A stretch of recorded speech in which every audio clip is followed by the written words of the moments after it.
অসমীয়া আধুনিক সংগীত আৰু বিহু গীতৰ ধাৰাটোক যিসকল কণ্ঠশিল্পীয়ে নতুন মাত্ৰা প্ৰদান কৰিছে তাৰ ভিতৰত নেকিব হুছেইন অন্যতম।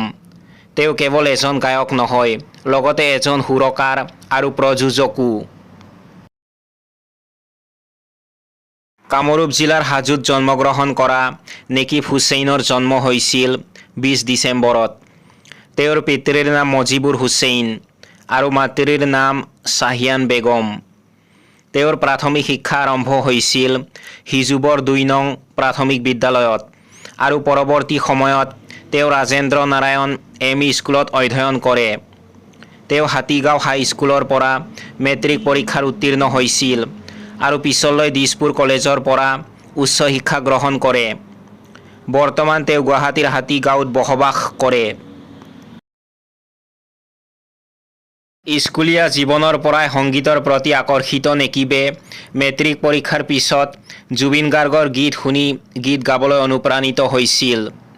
2006 চনত সুশীল ভট্টৰ সহযোগত তেওঁ প্ৰথমবাৰৰ বাবে সংগীতানুষ্ঠানত ভাগ লয়, য'ত তেওঁ জুবিন গাৰ্গৰ জনপ্ৰিয় গীত গাগৰি কঁকালত পৰিৱেশন কৰিছিল। 2009 চনত তেওঁৰ প্ৰথমটো এলবাম পগলা মন মুক্তি পায়। তেওঁৰ উল্লেখযোগ্য এলবামসমূহৰ ভিতৰত ৰদালি, জুলি, জয়া মাই আদি অন্যতম।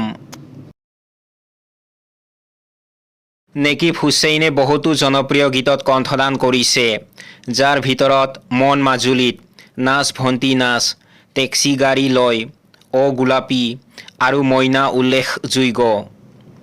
ইয়াৰ উপৰিও তেওঁ অসমৰ পৰম্পৰাগত বিহু গীততো বিশেষ অৱদান আগবঢ়াইছে।